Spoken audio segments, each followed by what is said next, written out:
क्या अब भाजपा पंजाब में खुद अपने दम पर लड़ने जा रही है? वो अपने लेवल पे इलेक्शन लड़ेंगे क्योंकि उन्होंने अकाली दल को काफ़ी टारगेट किया अपनी बात में। भाजपा अब यही सोच रही है कि अपने बल पे वो चुनाव में जाएंगे। इधर पंजाब में जनरल इलेक्शन में जो वोटिंग होता है वो अलग तरीक़ों से होता है, तो जब असेंबली में वोट होता है तो पिच्ड बैटल रहता है। जहाँ पे इतना बड़ा किसान आंदोलन हुआ और किसान आंदोलन में 700 किसान मारे गए, जो वो बोलते हैं कि शहीद हुए हैं, तो वो सभी सब रिजेंटमेंट पड़ा है। और सबसे बड़ी बात ये है, कल उन्होंने हरी पगड़ी भी बांधी, तो इसलिए यही बात उन्होंने बताई कि हम किसानों को लेना चाहते हैं साथ में, उनके लिए बांधी है हरी क्रांति वगैरह। तो ये होमवर्क तो उनको पता है। तो जो आप अखंड भारत की बात कर रहे थे या सभी कुछ एक सा है, तो वो तो आप मान गए हो कि पंजाब में सब कुछ एक सा नहीं है। अगर आपको पंजाब में आना है तो पंजाब के लोगों की भाषा में बात करनी पड़ेगी। तो वो तो एटलीस्ट उन्होंने एंडोर्स किया है अपनी बात से। जो भाजपा का संगठन है वो इतना बड़ा नहीं है यहाँ पे, तो उनको एक्सटर्नल फैक्टर्स की ज़रूरत है। आप क्या समझते हैं कि पंजाब में क्या उसकी जड़ें नहीं फैल रही हैं या फैल चुकी हैं, अभी फल आने बाकी हैं? यहाँ पे इलेक्टोरल गेन में अभी तक भाजपा नहीं आ सकी है। उसकी बेसिक वजह तो सिख फैक्टर, जो जिस ईडीएम में भाजपा चुनाव लड़ती है, पंजाब में वैसे ईडीएम से चुनाव होता ही नहीं है। तो this is the basic contradiction. आप भारत माता की जय बोलोगे, आप जय श्री राम वगैरह, ये जो चीज़ें हैं, ये इस ईडीएम में पंजाब में चुनाव नहीं होता है। तो वो ईडीएम लोकल ईडीएम रहता है। तो ये है कि उस ईडीएम में भाजपा मार खा रही है। दूसरा ये है कि जो कल्चरल कैपिटल है पंजाब का, जो उसका कल्चरल स्पेस है, उसमें जो आरएसएस और भाजपा का जो सारा डिस्कोर्स है, उसकी कोई स्पेस नहीं है। अगर भाजपा यहाँ भी सरकार बना भी लेगी तो Bhajpa is lacking with the trust. लेकिन ये जो हरा पग बांधा है, तो पग बांध के ट्रस्ट तो बांध ही रहे हैं कि भाई मैं भी तुम्हारी जैसे ही हूँ। ठीक है, they are trying hard for the optics. Delhi में जो चर्चा चल रही है, वो ये चर्चा चल रही है कि अकाली इस बार ख़त्म हो गए, अकाली लूज़र है। आपको क्या ज़मीन पर पता चला? अकाली दल को काफ़ी बड़ा खसारा हुआ है, इसमें कोई शक नहीं है। पंजाब में एक बड़ा फैक्टर यही है कि नरेंद्र मोदी हैं, उनका जो फेस है, he is being disliked the most. They are still trying to create that Modi magic which never worked in Punjab. आप अभी किस पार्टी को किस पायदान पर देखते हैं? मेरे को लग रहा है कि अभी आम आदमी पार्टी के चांसेस सबसे ज़्यादा हैं आज की तारीख में। हाँ, नमस्कार दोस्तों, मेरा नाम हैदर अब्बास नकवी है और आप लोग मुझको इस वक्त दा स्वतंत्र पर देख रहे हैं। जैसा कि आपको पता है कि स्वतंत्र की टीम इस वक्त पंजाब में है, पंजाब में चंडीगढ़ में है। आने के कई कारण हैं, यहाँ पर हम लोग जान रहे हैं कि चुनाव का क्या माहौल है। साथ में हम इतिहास को भी समझ रहे हैं, जिस तरह से सिख और मुसलमानों को लेकर एक दूरी पैदा की जा रही थी, इतिहास को लेकर उनका असली इतिहास क्या है। तो ये मकसद हमारा यहाँ पर आने का था। आज 18 तारीख है। 17 तारीख को जब यहाँ पर प्रधानमंत्री नरेंद्र मोदी साहब भी आए, उन्होंने क्या बात कही, उन्होंने महाराजा रंजीत सिंह का शासनकाल की तारीफ़ की। साथ में ये भी कह दिया कि बहुत ज़्यादा आज के वक्त में नशा हो रहा है, गैंग वॉर हो रही है, गोलियां चल रही हैं। और दूसरा जो सबसे अहम सब्जेक्ट आजकल बन गया है पंजाब को चर्चा में, वो हो गया है एक मूवी सतलुज को लेकर। तो इन सब को समझने के लिए आप देख सकते हैं कि हमारे साथ युवा पत्रकार हैं। एक इनका अपना चैनल है एजेंडा पंजाब ना, और क्या बड़ा प्यारा सा नाम है आपका? गुरशमशीर साहब है। देखिए, गुरशमशीर, ये दोनों नाम ही को आप समझ सकते हैं कि कितनी मिठास है, और जो हम लोग एकता और भाईचारे के लिए आए हैं उसकी ये नाम भी मिसाल है। जैसे साहब, बहुत बहुत शुक्रिया दा स्वतंत्र को वक्त देने के लिए। सबसे शुरुआत हम करते हैं कि प्रधानमंत्री का दौरा हुआ है, तो क्या अब भाजपा पंजाब में खुद अपने दम पर लड़ने जा रही है? आपको क्या लगा उनकी बातचीत से? उनकी बातचीत से मेरे को भी यही लगा कि वो अपने लेवल पे इलेक्शन लड़ेंगे क्योंकि उन्होंने अकाली दल को काफ़ी टारगेट किया अपनी बात में।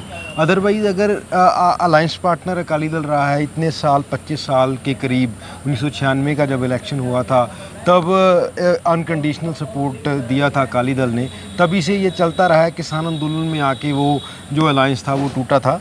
तो उसको सीधे रूप से टारगेट करना, तो यही सीधा इंडिकेशन है कि भाजपा अब यही सोच रही है कि अपने बल पे वो चुनाव में जाएंगे इधर पंजाब में। पर ये कहने की बात सही है, आप टारगेट कर सकते हो, पर ये करके दिखाना बहुत अपहिल टास्क है। बीजेपी जो traditionally since from the time of Jansangh यहाँ पे कोई ज़्यादा खास कर नहीं सकी है। जब पीक भी था बीजेपी का अकाली दल के साथ, तो 19 सीटें इनकी आई थी असेंबली में। तो इनका जो अभी बोल रहे हैं कि 2024 का जो आम चुनाव हुआ था उसमें हमने 19% के करीब वोट शेयर खरीदा, जो लिया, मतलब कि सॉरी, तो वो जो बोला जा रहा है कि वो 19% के करीब हमने ले लिया, अमित शाह ने भी बोला ये। तो ये था कि जनरल इलेक्शन में जो वोटिंग होता है वो अलग तरीक़ों से होता है। तो जब असेंबली में वोट होता है तो पिच्ड बैटल रहता है। तो पिच्ड बैटल में क्यों कोई जो मतलब कि 45 सीटें जो कि देहात के क्षेत्र की आती हैं, तो वो क्यों लोग जाएंगे जहाँ पे इतना बड़ा किसान आंदोलन हुआ और किसान आंदोलन में 700 किसान मारे गए, जो वो बोलते हैं कि शहीद हुए हैं। तो वो सभी सब रिजेंटमेंट पड़ा है।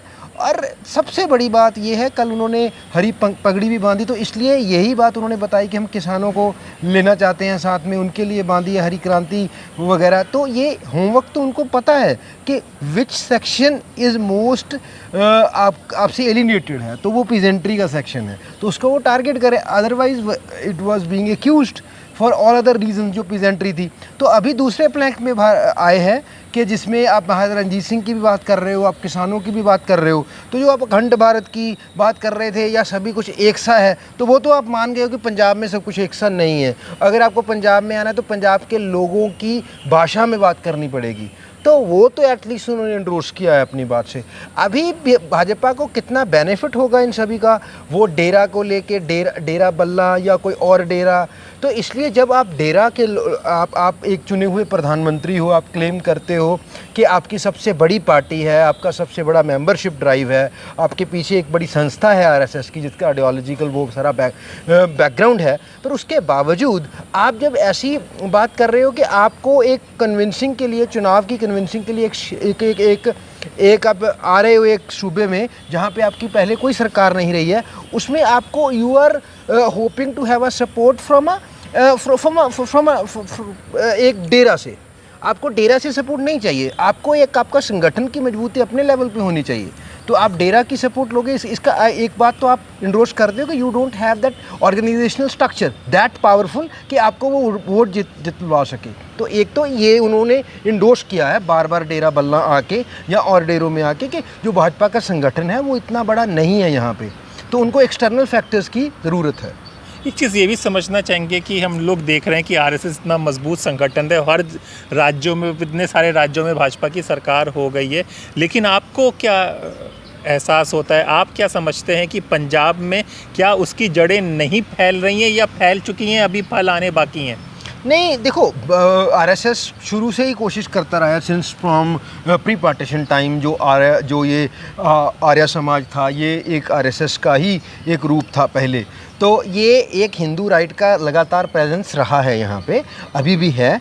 पर ये है जो यहाँ पे इलेक्टोरल गेन में अभी तक भाजपा नहीं आ सकी है, उसकी बेसिक वजह तो सिख फैक्टर है, एज सिंपल एज दैट। तो वो ये है कि वो रूरल सेगमेंट में जब यहाँ पे चुनाव है, जो चुनाव का पूरा ईडीएम है पिछले 80 साल में जैसे चुनाव हुआ है, जो जिस ईडीएम में भाजपा चुनाव लड़ती है, पंजाब में वैसे ईडीएम से चुनाव होता ही नहीं है। तो this is the basic contradiction. आप भारत माता की जय बोलोगे, आप जय श्री राम वगैरह, ये जो चीज़ें हैं, ये इस ईडीएम में पंजाब में चुनाव नहीं होता है। तो वो ईडीएम लोकल ईडीएम रहता है। तो ये है कि उस ईडीएम में भाजपा मार खा रही है। दूसरा ये है कि जो कल्चरल कैपिटल है पंजाब का, जो उसका कल्चरल स्पेस है, उसमें जो आरएसएस और भाजपा का जो सारा डिस्कोर्स है, उसकी कोई स्पेस नहीं है। वो कल्चरल स्पेस में बिल्कुल भाजपा एब्सेंट है। तो यही है, वो गिमिक्स करते हैं, मतलब कि जैसे मेन स्ट्रीम पॉलिटिशियन दूसरी पार्टियों के लेके अकाली दल को तोड़ के, अभी तो कोई बहुत बड़ा अकाली दल भी नहीं है, कोई इतनी बड़ी पार्टी भी नहीं है जो अपोज कर रही हो हेलमेट, अभी तो सोसाइटी अपोज कर रही है। तो ये एक सोसाइटी का फाइट है जो चल रहा है। तो उसमें बेसिक मेरे को लगता है अर्थमेटिक का इशू नहीं है भाजपा को, वोट उनकी आ भी जाएगी। अगर भाजपा यहाँ भी सरकार बना भी लेगी, तो Bhajpa is lacking with the trust. Trust का उनको बड़ा फैक्टर है कि ट्रस्ट नहीं है लोगों का। लेकिन ये जो हरा पग बांधा है, तो पग बांध के ट्रस्ट तो बांध ही रहे हैं कि भाई मैं भी तुम्हारी जैसे ही हूँ। ठीक है, they are trying hard for the optics कितना नीचे लेके आएगा रूरल पीजेंट्री को जो इतनी एलिनेटेड है। क्योंकि जो अभी जब किसान आंदोलन हुआ तो वो बिल आपने वापस ले लिए, पर अभी जो उसका एमएसपी का इशू था तब जैसे किसानों को उठाया गया, उसके बाद जो पंजाब यूनिवर्सिटी का इशू आया था, इसकी जो उसको सेंटर में लेने का इशू था, फिर ये बीबीएमबी का इशू था जिसमें सेंटर उसको इंक्रोच कर रहा था भाखड़ा डैम को। तो जो सारे पेनफुल इश्यूज़ हैं पंजाब के, वो इश्यूज़ को एड्रेस एक सेंट्रलाइज तरीके से किया जा रहा है। तो उनको बड़ा इशू किसान आंदोलन में भी ये नहीं था कि हमको कानून उसको करवाने, वो एक पार्ट था। देवर फाइटिंग कि हमारा जो आइडेंटिटी है, जो हमारी एक हस्ती है, कल्चरल स्पेस है, वो ख़त्म की जा रही है with in larger design of RSS. तो अभी 84 के बाद पंजाब का जो सिख है या अदरवाइज़ हिंदू भी पंजाब का, तो अभी प्रवासी काफ़ी आया है पंजाब में, बाहर से काफ़ी लोग आ रहे हैं। तो उससे भी लोग थोड़ा सा आहत हुए हैं कि बीजेपी को ये पक्का वोट बैंक जाएगा, ये लोग बीजेपी को ही वोट करते हैं, तो इनका वैसा लैंड के साथ सेंस ऑफ बिलोंगिंग नहीं है। तो वो इशू सभी को आ रहे हैं। तो पंजाब की सोसाइटी का जो है, क्योंकि एंटी पाकिस्तान एक और बड़ा फैक्टर है, एंटी पाकिस्तान, तो एंटी पाकिस्तान फैक्टर पंजाब में चलता नहीं है। तो दिल्ली की मैं आपको बात बताऊँ, दिल्ली में जो चर्चा चल रही है वो ये चर्चा चल रही है कि अकाली इस बार ख़त्म हो गए, अकाली लूज़र है। आपको क्या ज़मीन पर पता चला? अकाली दल को काफ़ी बड़ा खसारा हुआ है, इसमें कोई शक नहीं है। अकाली दल अपने एग्जिस्टेंशियल क्राइसिस में है, इसमें कोई शक नहीं है। तो उसकी वजह पर भाजपा का मजबूत होना नहीं है। अच्छा। उसका अपना इंटरनल फैक्टर्स हैं जिसकी वजह से वो ओवर द ईयर्स, क्योंकि ये सिख समाज की एक पार्टी थी, मिनॉरिटी की एक पार्टी थी, तो ओवर द ईयर्स जैसे वो मॉरल डिके में गई, जैसे वो अपना वो स्टांस छोड़ती गई, तो इसमें सैक्रिलेज के इशू हुए थे 2015 में, तो that was a watershed movement actually. तो वो तभी से थोड़ा वीकन होते होते अभी यहाँ पे हैं। वहाँ पे वो जो फैमिली डायनामिक्स है, जो फैमिली डायनेस्टिक पॉलिटिक्स है बादल परिवार का, उसका भी बड़ा रोल है। तो इसका ये मतलब नहीं है कि भाजपा को मतलब कि इससे को फ़ायदा मिल जाएगा। रादर अगर हम सोचना चाहें कि ऐसा रस्टलेस जो समाज है पंजाब का, जो सिख समाज कह लीजिए, या रूरल पंजाब में, तो उस भाजपा के लिए, भाजपा जैसी पार्टी के लिए ये अच्छा है कि अकाली दल जैसी फोर्स बची रहे, because that is a cover actually. तो टू डायरेक्ट फायर आप पे नहीं आएगा। तो वो अभी ये जो कर रहे हैं, मेरे को लगता है कि अकाली दल के अपने क्राइसिस हैं। जितना अकाली दल क्राइसिस में जाएगा उसमें पंजाब के लोगों को, सिख समाज को भी इशू बनेंगे, पर भाजपा और किसी भी ऐसी ताकत जो कि सेंटर में होगी उसके लिए इशू बड़े बनेंगे in terms of national security, in terms of law and order. तो एक बॉर्डर स्टेट में ऐसा रेस्टलेसनेस अगर रहेगा तो फिर आपको कोई you won't be having anyone for negotiation even, आप बात किससे करोगे। तो ऐसा है, ये चैलेंज है। अभी अमृतपाल जो की पार्टी है, जो अमृतपाल वारिस पंजाब दे, वो उनको सपोर्ट मिल रहा है। जो यहाँ से खिसकेगा अकाली दल से वो उधर जाएगा। तो वो जा रहा है, तो वो कितना डेंट डालेगा ये अभी देखना होगा। एक दूसरा ये भी है, हम लोग समझना चाहेंगे, जो पिछले कुछ टाइम से भगवंत मान जी की खबरें आ रही थी, अकाल तख्त ने भी उनको किया था, और जो चर्चा हो रही थी, तो उसका असर क्या पड़ेगा आने वाले चुनाव में? पंजाब की जनता उसको क्या इस तरह से देखती है? नहीं, उसका असर इतना ज़्यादा नहीं होगा, क्योंकि वो एक इमोटिव इशू था। वो अकाली ही एक लेवल पे उसको उठवा रहे थे, वो इशू था अपने लेवल पे, पर उसकी एक डायनामिक्स होती है कि किसी इशू को आपको कब उठाना है, कैसे उठाना है। तो उसके पीछे जो अकाल तख्त के जथेदार हैं, वो अकाली दल बादल के अपॉइंटी होते हैं, तो वो किस इशू को उठाते हैं, किसको नहीं उठाते हैं, उसका बड़ा राजनीतिक महत्व होता है। तो वो उन्होंने कोशिश किया, उसके बाद फिर बात बना नहीं। अभी सतलुज फिल्म आ गया तो वो सारा इशू ही डाई डाउन हो गया। हम सतलुज से बात करेंगे, उससे पहले कांग्रेस की भी बात कर लें। कांग्रेस में भी बड़ा खींचतान चल रही है, चन्नी साहब बड़े नाराज से हैं, राहुल गांधी से मिलना चाह रहे हैं, इधर प्रेसिडेंट को लेकर चल रहा है। तो कांग्रेस फिर गेम से बाहर हो रही है, लूज़र बन रही, कैसे आप देख रहे हैं? हाँ, जैसे मतलब कि हम अभी फीफा वर्ल्ड कप चल रहा है, तो इसको फीफा वर्ल्ड कप की भाषा में कहें तो ये है कि सेल्फ गोल में लगी हुई है कांग्रेस। तो सेल्फ गोल कांग्रेस कर रही है। कांग्रेस ऐसी स्थिति में, जब आम आदमी पार्टी का फेलियर हो रहा था पंजाब जैसे स्टेट में, जहाँ पे बीजेपी को लोग पसंद नहीं करते हैं रूरल सेगमेंट्स में या अदरवाइज़, तो उसमें कांग्रेस का बेस्ट चांस था, अभी भी था, पर अभी मेरे को लगता नहीं है कि कांग्रेस रिकवर कर पाएगी, क्योंकि काफ़ी समय निकल गया और जो उनकी हाई कमांड है वो जो लोगों की आवाज़ है उसको दरकिनार करके और दूसरी तरफ जा रही है। तो अभी इनका आपस में जो आगे कोऑर्डिनेशन ही नहीं बन पाएगा। जैसे कि 2 धड़े उसमें बन गए हैं। हाँ। जो अभी प्रेजेंट लीडर हैं जो अमरिंदर सिंह राजा वड़िंग, उनके खिलाफ जो लोग एक बार चल गए हैं वो कैसे ही उनकी लीडरशिप में वो इलेक्शन लड़ लेंगे या वो कोऑर्डिनेशन से काम करेंगे। तो Congress is a very sorry state in a way कि they are the best contenders for the win, but they may be prove last.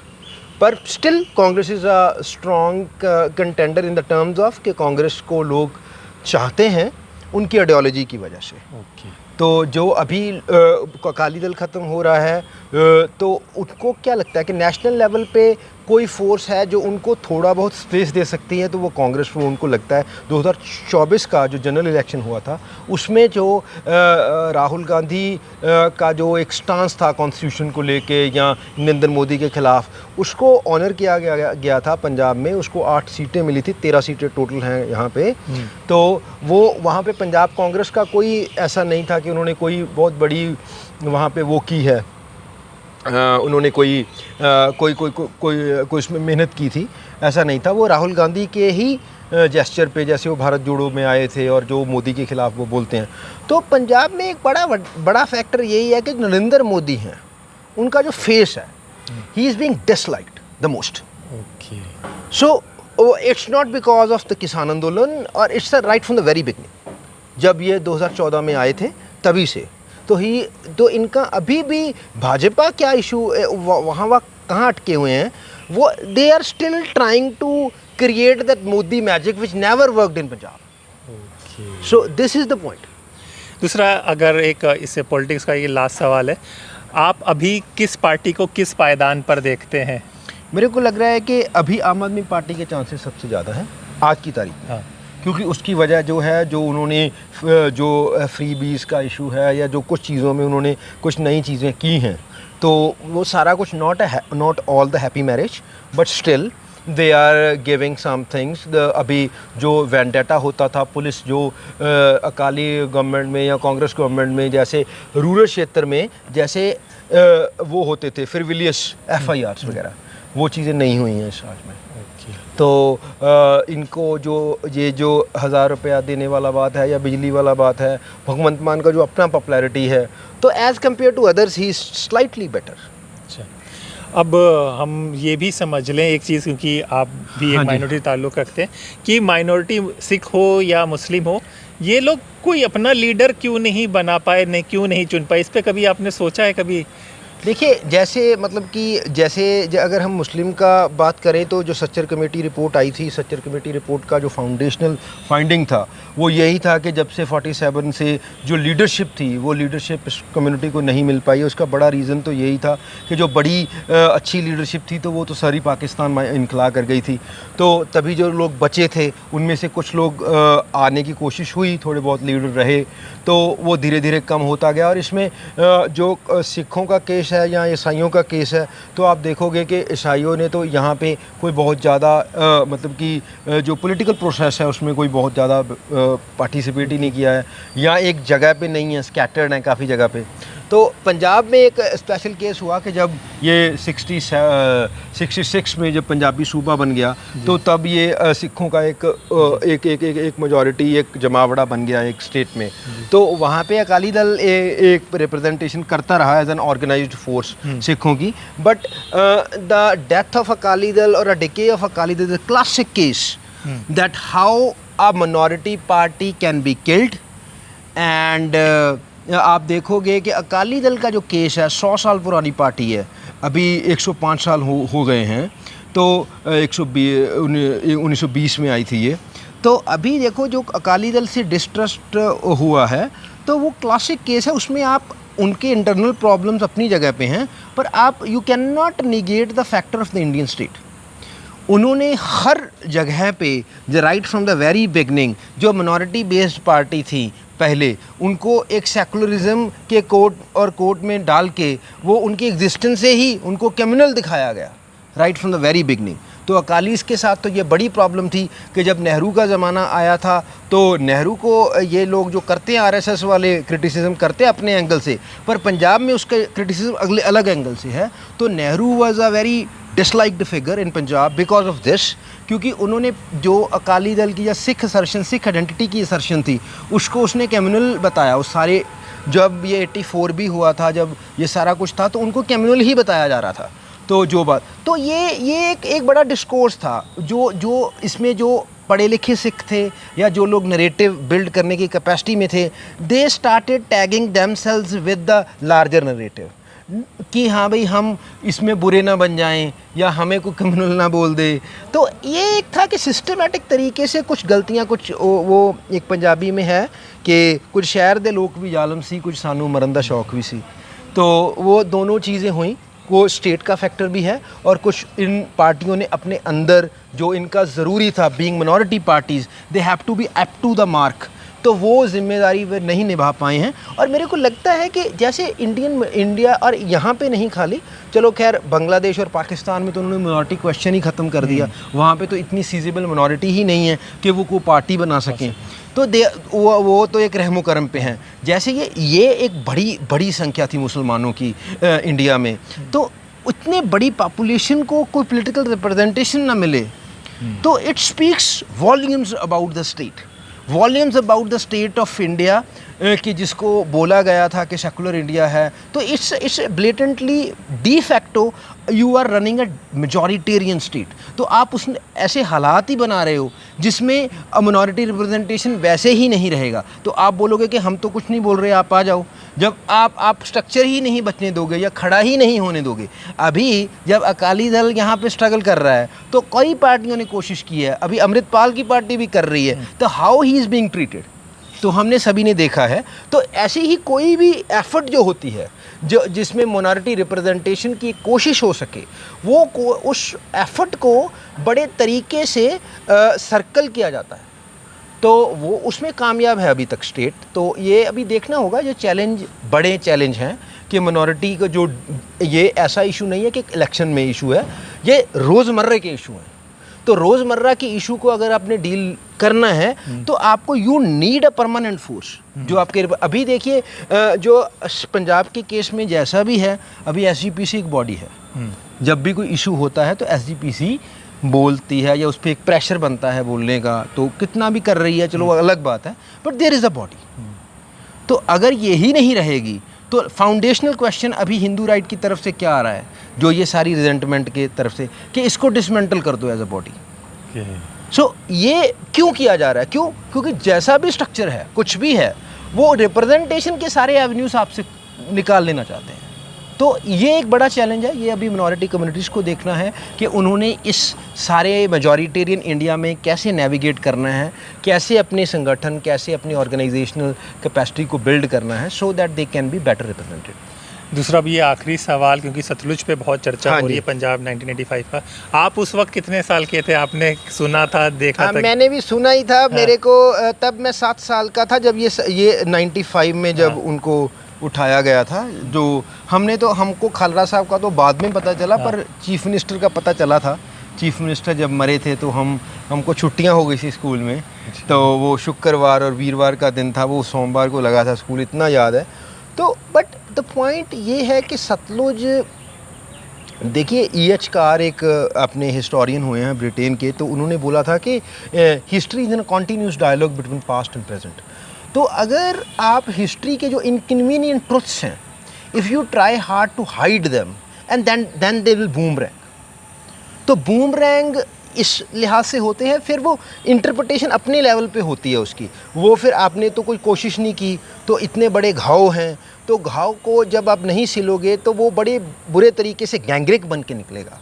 तो वो मेरे को लग रहा है कि एक एफर्ट हुई है। जसवंत सिंह खालड़ा की जो लाइफ है, पंजाब के काफ़ी हिस्से को उसके बारे में पता था, ऑलरेडी पता था, but to the people at large, at the national level ये नहीं पता था।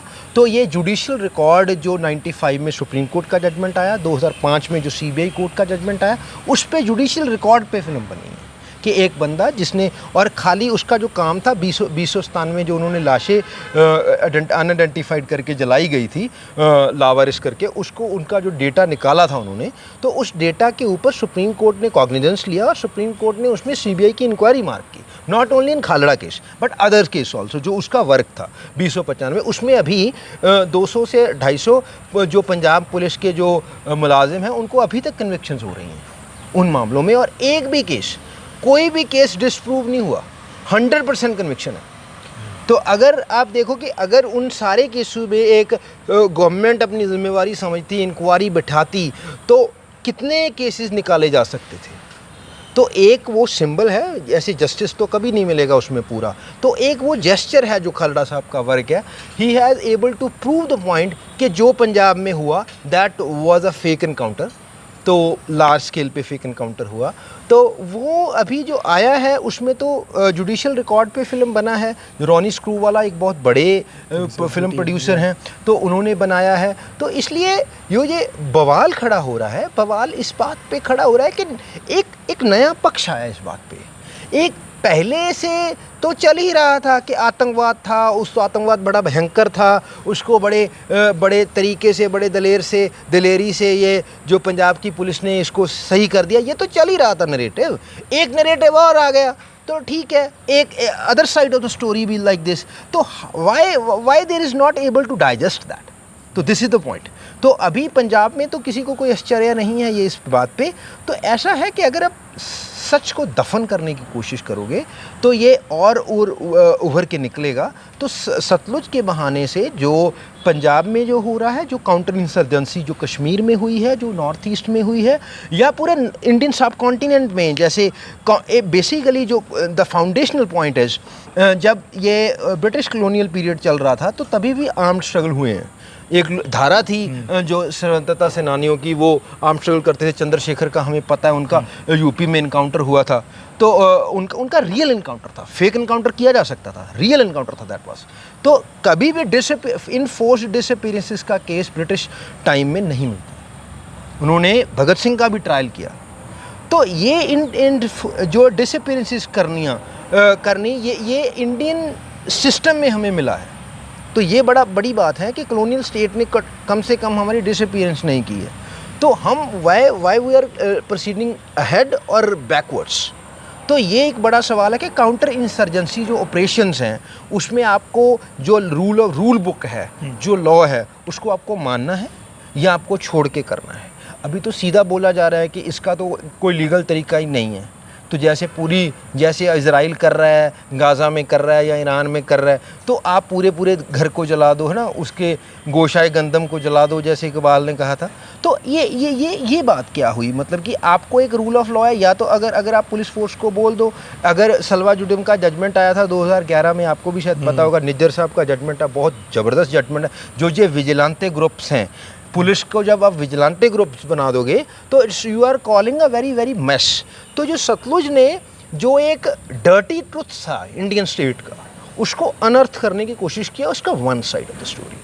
अगर आप पंजाब में कभी रूरल हिंटरलैंड में जाओगे, उस दौर की किताबों को पढ़ोगे, तो आप देखोगे कि केपीएस गिल का और उस टाइम की जो पुलिस है, Sutlej has given a very fair portrayal. इससे बहुत बड़ा कुछ हुआ था वो नहीं हुआ है। तो अगर आप, मेरे को ये है कि अगर नेशन को जाना है, रविंद्रनाथ टैगोर ने कहा था कि where the head held high, where the mind is without fear.